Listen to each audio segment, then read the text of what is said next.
What can the city of Boston do to make sure that everyone has access to healthier food that they can afford? I mean, they do farmers market. They do that, and that helps a lot of people. But I mean, if they could go a little lower on fruits and vegetables, I know they want people to eat healthier. But like if you go to Stop and Shop for 3 oranges, they will charge you like $6, and I think that's too much for it. Do you believe that mental health issues exist or not?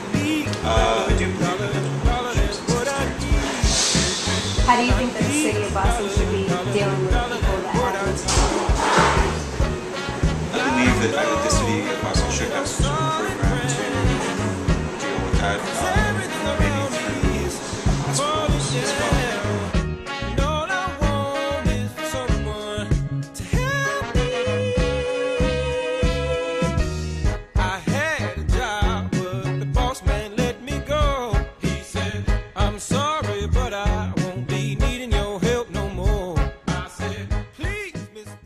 Jamaica Plain was established in the 1630s within the town of Roxbury. It was founded by Boston Puritans seeking farmland. It has transformed from being the hub of Boston's agricultural scene to a place where large factories operated and businessmen lived, to a combined residential and business community. JP is well known for its landmarks like Jamaica Pond and Jackson Square Station. Jamaica Pond used to be called the Great Pond. It has 60 acres of surface area and is the largest, deepest body of fresh water in Boston. Maps of JP reveal that all the streets lead to the pond. That's probably because the pond was once used as a makeshift refrigerator to store food during the winter. Jamaica Pond was also used for an annual winter skating celebration until cracks appeared in the ice and threatened the lives of 50,000 people back in 1929. Jackson Square Station opened in 1987. In 2004, a project took place that provided the station with murals as well as better lighting and new sidewalks to replace broken ones after a spree of violent crimes near the station. The improvements were designed to reduce criminal activity as well as provide a more welcoming atmosphere for transit riders. The ethnicity and socioeconomic status of the people in Jamaica Plain has changed tremendously over the years. In the 1800s, immigrants from Ireland, Italy, Germany, and Greece called the area home. Now the neighborhood has become substantially divided between Hispanic and white populations.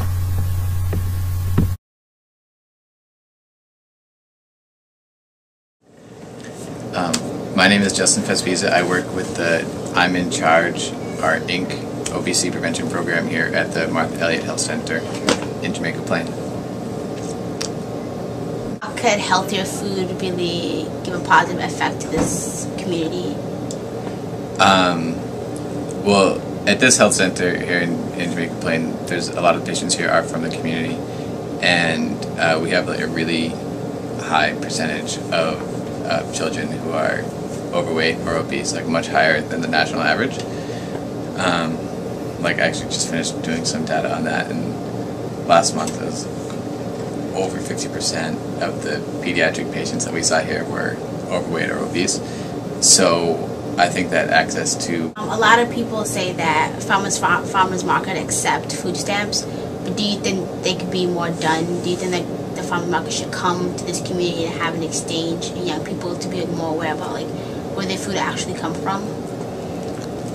Yeah, I think that would be very positive. Bringing farmers market to this community would be beneficial because it would give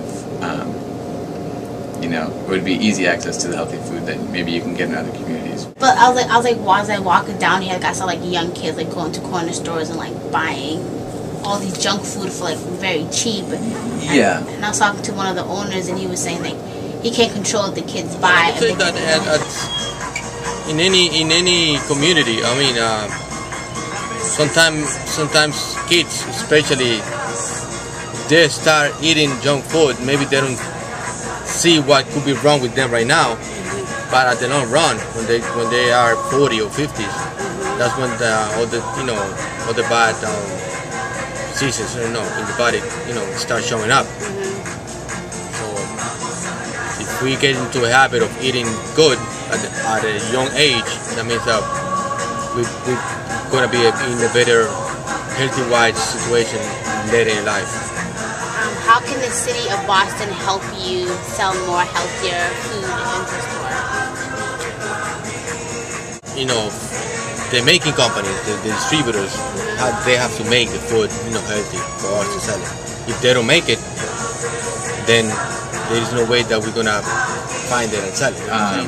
I think that is a big problem. And actually, a lot of the kids that I talk to here that are in my program, that's one of the things that we always see is that after school, most kids will go to like a corner store and buy a bag of chips and a soda or something like that. And you're right, it's cheap, for maybe $3 you can get a decent sized bag of chips and like a 20-ounce soda, and that's probably gonna, satisfy you for a little bit. And that's more appealing to kids. If you could talk to Mayor Menino about making this area more healthier on food, what would you tell him and what advice would you give him to help this community?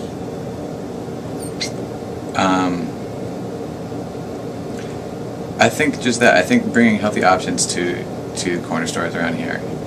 So they can post in stores or something like that, like what are the healthy options, what aren't the healthy options, because sometimes maybe kids don't realize that juice is not a healthy option, and sort of making that information available to the community. And helpful tip for parents that want to keep their kids healthy, even there's all these advertisements for junk food and unhealthy food options. Yeah, that's tough. And one of the things that we tell parents is to limit children's screen time to 2 hours or less per day.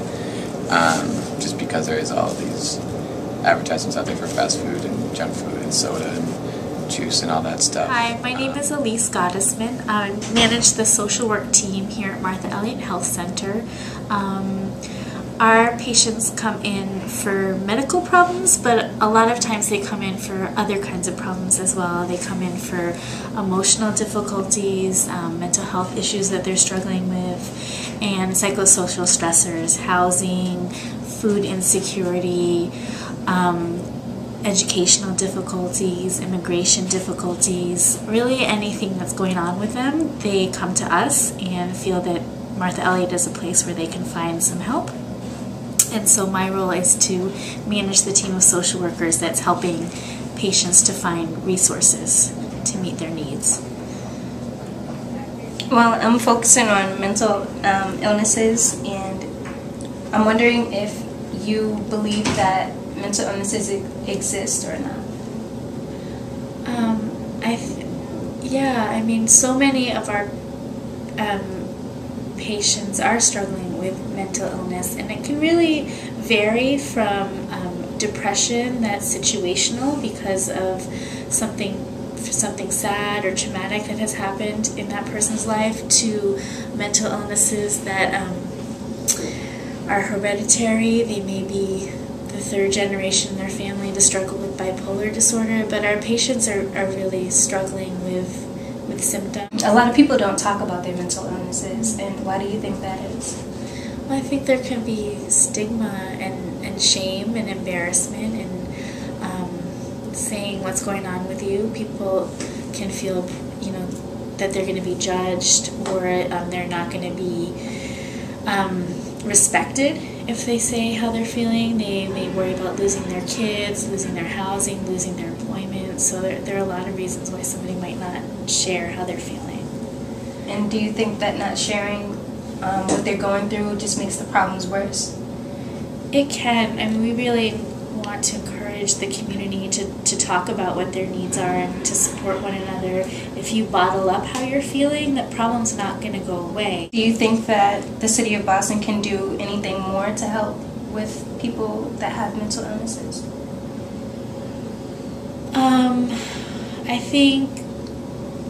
I think access to health care is a really big thing, and I think sometimes people are afraid to come in because they might not have insurance, or they may not know about how to go about getting insurance. Many of our patients are new to the country and face a language barrier and aren't really sure about the systems that can help them. I was just talking to a woman today that so that there's a lot of people that claim that they have mental illnesses just so that they can get benefits, and it's making it worse for the people that really do have the mental illnesses because they've taken all the drugs that the people that really need the drugs. The more funding that they offer for people with mental health illnesses, the more people there are to take advantage of this and pretend they have mental health issues. So, but that's like people who need it don't get what they need. So the people who actually need it aren't getting what they need. Just like medicine too. And then the people who don't need it are taking advantage of it. And it's hard to balance. Do you think people pretend to have mental illnesses on purpose? Definitely. How does it benefit them? They get checks. They are eligible for Social Security or SSI, and there are doctors out there who will just sign off on it. And then there are other doctors who will recognize somebody who actually has a mental illness. I don't know. How do you think that problem could be solved? Well,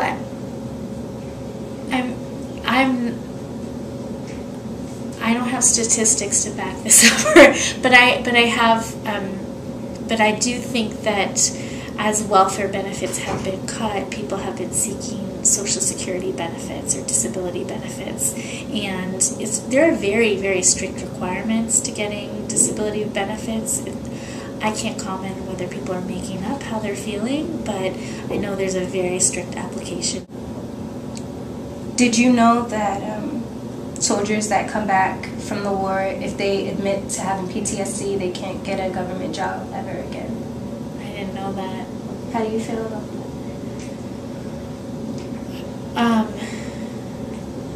I mean, my personal feeling is that if somebody has PTSD, then you can manage those symptoms. You can receive medication. You can go to counseling. You can manage the effect of the trauma, and you can live a productive life. So I would hope that that person could hold down full-time employment and that there would be barriers to getting a job.